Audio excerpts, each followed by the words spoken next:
Vamos a hablar ahora sí directamente a la temporalidad. ¿Qué nos referimos con la temporalidad?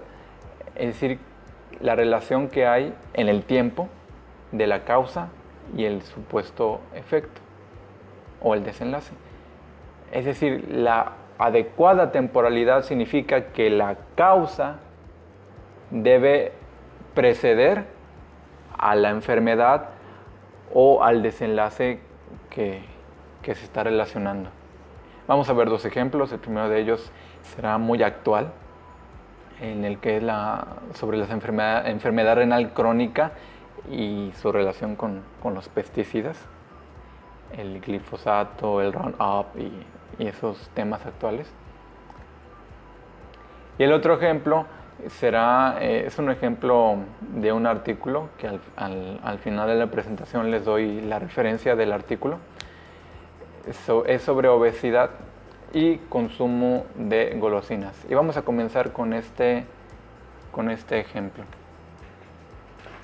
Supongamos que tenemos una muestra de 848 niños. Calculamos su IMC y le preguntamos a la mamá de cada niño si su hijo ahorita consume golosinas. Por supuesto, ya con una frecuencia y cierta dosis esperada, ¿no? Obtenemos de esta encuesta que 201 de 848 son obesos. Esto es una prevalencia del 24%. Si sacamos el intervalo de confianza para una proporción, que ya lo vimos, es de 21 a 27%. Es decir, que como mínimo hay 21% de obesidad. Es decir, 1 de cada 5 niños son obesos. Okay.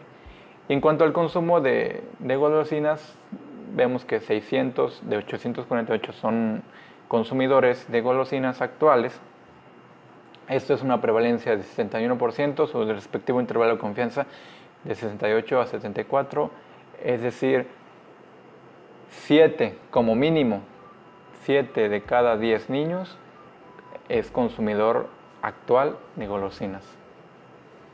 Esto es un estudio descriptivo, te dice qué es lo que hay. Por supuesto que son dos problemas de salud importantes en los niños. La obesidad, el 20%, 1 de cada 5 niños son obesos, ya es un problema de salud. Y el consumo de golosinas, que también podría estar asociado con el aumento de la obesidad, el aumento de peso. También ya son dos problemas de salud importantes, que con estos datos ya se les puede decir al personal que está en salud pública, oye, esta es la prevalencia de obesidad y esta es la prevalencia del consumo de golosinas actual. Perfecto. Aquí no hablamos de que el consumo cause la obesidad, sino estamos describiendo lo que hay en la población. Perfecto. El problema ya es cuando en un estudio cross-sectional, es decir, en el que ves el estado actual de la población, con esos estudios cuando se quiere hacer una asociación y más aún cuando se quiere establecer una relación de causa-efecto, es decir, de causalidad. Ya ahí nos metemos en problemas metodológicos. Vemos en la tabla, una tabla típica de 2x2, estos datos que están ya los teníamos. Dijimos que 600 consumen golosinas, el complemento son los que no consumen, y que 200 están con sobrepeso, que bueno, lo mencionamos en la diapositiva anterior, que es obesidad. Disculpe. 201.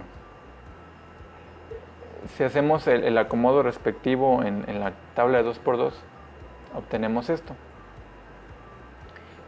que 65 de los que tienen sobrepeso son los que consumen actualmente golosinas, y bueno, de los que están en normopeso, 112 son los que no consumen.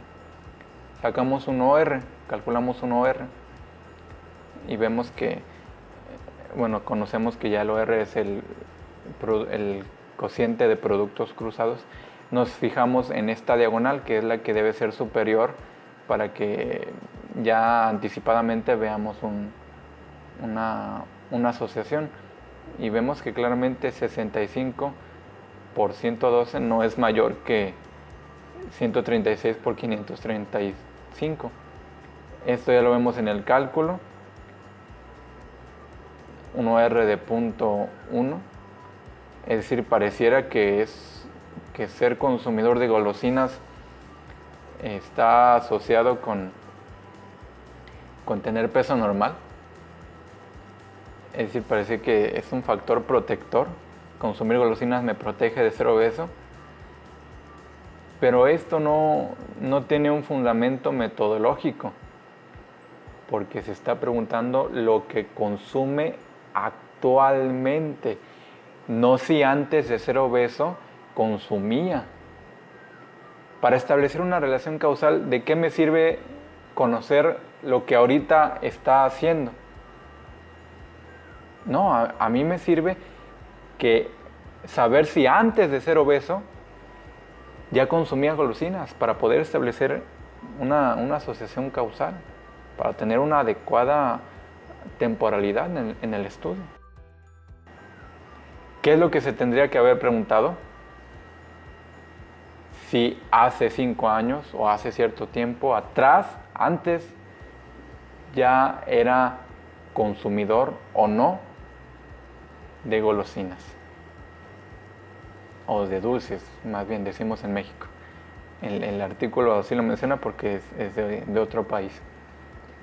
¿Por qué? Porque las mamás de los niños obesos puede ser que les estén ahora limitando el consumo de golosinas. Por lo tanto, los que ahorita son obesos, las mamás les impiden consumir golosinas, y por eso estamos viendo que una falsa asociación, es decir, un falso factor protector. ¿Qué es lo que se tendría que haber preguntado? Si hace 5 años, antes, consumía golosinas. Y ya no sería un estudio cross-sectional, sino ya sería un estudio de casos y controles. Es decir, tenemos niños obesos y tenemos niños con peso normal.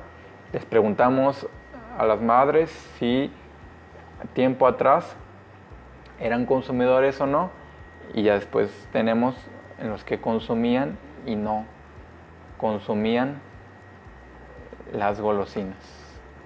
Y eso es un tipo de estudio de casos y controles. Y ahora sí, con esta pregunta, que es una pregunta adecuada, y ahora sí tendríamos la siguiente tabla.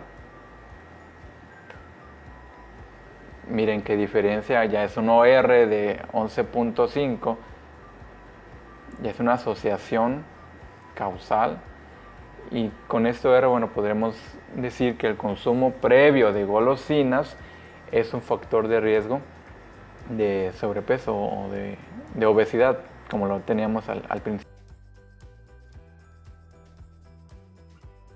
¿Qué sería lo ideal? Que comenzáramos un estudio de cohorte. ¿Por qué? Porque, bueno, un estudio de casos y controles le preguntamos a la madre qué es lo que hacía a tiempo atrás. Puede haber un sesgo de memoria, de que la mamá no se acuerde. Para esto, bueno, el estudio más robusto es un estudio de cohorte, en el que comenzamos con una cohorte o un grupo de niños que no tiene la obesidad, que no es obeso, es decir, que están aparentemente sanos. Vemos los que consumen y los que no consumen, y los observamos en el tiempo, 5 años como teníamos ahí, y después vemos los que desarrollan obesidad y los que no, y comparamos esas dos incidencias. Ahora veamos un ejemplo, el primer ejemplo que mencionábamos, un ejemplo actual. En el 2013 se publicó esto en un diario de El Salvador, que menciona que la epidemia de enfermedad renal crónica, ya es más frecuente en la población de trabajadores de la agricultura. Además de que también la causa de muerte por enfermedad renal crónica ha aumentado. No es raro que haya muertes por enfermedad renal crónica.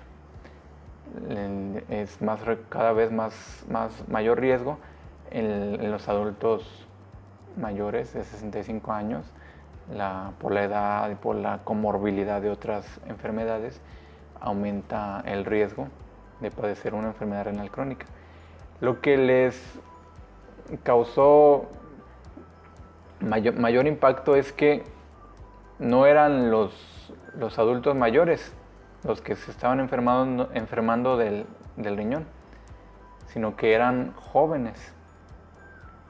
Es decir, la principal causa de muerte ya en El Salvador en ese año no era por el crimen organizado, no era por las pandillas, sino que era por la enfermedad renal crónica.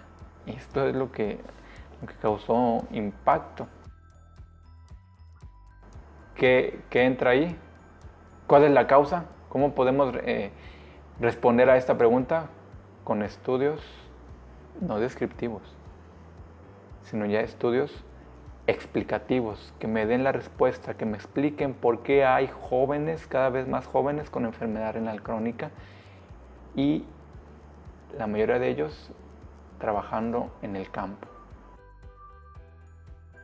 Surgieron dos hipótesis, es decir, dos posibles respuestas, en el que la primera nos menciona que se puede deber a las altas temperaturas y la deshidratación en condiciones de esfuerzo laboral extenuante. Y la otra es que la enfermedad renal crónica está ligada a la exposición directa y prolongada a agroquímicos. Por supuesto, hay estudios que apoyan una y hay otros estudios que apoyan la otra, ¿no? La primera pregunta que nos haríamos en cuanto a la primera hipótesis es, bueno, si es debido a las altas temperaturas y a la deshidratación en condiciones de esfuerzo extenuante, ¿por qué no les pasa esto a otros campesinos del mundo? ¿Qué acaso es más duro ser campesino en El Salvador que en otra parte del mundo? Si esta es la causa, como veíamos en los criterios, debe haber también consistencia en otros estudios, en otros lugares. En este año se publicó un estudio por Peraza y colaboradores, apoyando la primera hipótesis, pero al analizar este artículo vemos que el diseño de estudio, aquí está resaltado, es un cross-sectional. Es decir, me dice lo que está pasando ahorita. No me dice lo que estaban haciendo antes de que tuvieran esta enfermedad. En la parte de descripción de métodos, también nos dice lo mismo. La occupational exposure, es decir, la exposición laboral es la ocupación actual. Así lo midieron. Pues eso es un estudio cross-sectional. Te dice lo que está ahorita pasando, lo que hay. Es decir, les preguntan a los trabajadores, oye, ¿tienes enfermedad renal crónica? Sí. ¿Tienes? No. ¿Estás trabajando ahorita en el campo? Sí o no. Pero oye, un enfermo renal crónico ya en las últimas etapas no puede seguir trabajando en el campo. Él cambia de actividad porque no puede tener ese esfuerzo físico. Ya está para diálisis. Por supuesto que hay un sesgo ahí. Nos preguntamos, ¿el diseño de estudio es adecuado? para establecer una causalidad. Por supuesto que no, porque la causa debe preceder en el tiempo a la enfermedad. No solamente se quedó en esos estudios, sino que también realizaron un reporte, le llaman ellos internacional, el primer reporte del Grupo Internacional de Investigación sobre la MEN, que ya le pusieron un nombre específico, la Mesoamerican Nephropathy, es decir, la nefropatía mesoamericana. También aquí el video en el que me estoy basando del doctor Luis Carlos Silva, se los dejo también en la bibliografía el link. También él menciona que no es adecuada esta nominación de Mesoamerican Nephropathy, porque no es una enfermedad o no es un suceso que sea específico de solamente los agricultores de Mesoamérica, como se le pone, sino que también en otras partes del mundo, por ejemplo en Sri Lanka, en la India, que se usan también pesticidas de esta misma marca, también ha habido miles de casos de enfermedad renal crónica en estos agricultores. Es decir, no es exclusiva de esta parte de América, sino que también se da en otros países. En este reporte mencionan ellos que de alta importancia para la investigación es su hipótesis, como lo vemos aquí resaltado de azul, y que es creído por muchos, pero es de mediana importancia el estudio de la asociación con los pesticidas. ¿Y en qué estudios se están basando? En estudios como el que vimos anteriormente, en estudios cross-sectional. Es decir, no están tomando en cuenta la adecuada relación temporal. Y esto es un error metodológico. Otro estudio publicado el siguiente año, de la misma manera, menciona que incluso la causa de esta enfermedad es desconocida. Actualmente, revisé la semana anterior PubMed y lo siguen llamando así: enfermedad renal crónica de causa desconocida. Y hacen revisiones sistemáticas o hacen revisiones de la literatura de que dicen no hay asociación, no encuentran asociación. Sí, pero se están basando en estudios con una inadecuada relación temporal. Y lo mencionan en este artículo, la causa es desconocida. Ni siquiera en este artículo que observan, ni siquiera se mencionan a los pesticidas.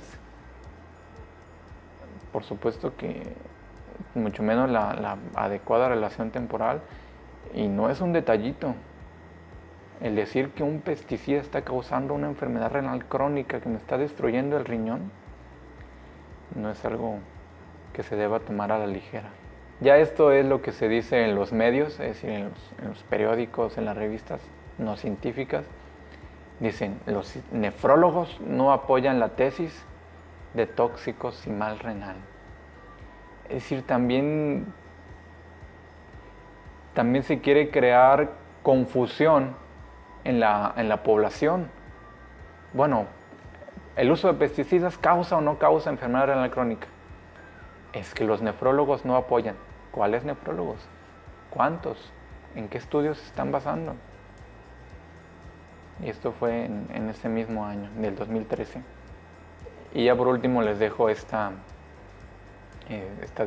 diapositiva. ¿Habrá conflicto de intereses? Dice la industria aquí representado en la caricatura. Conozcan a mi consultor científico. Y bueno, prácticamente son marionetas de ellos, ¿no? Son ellos mismos.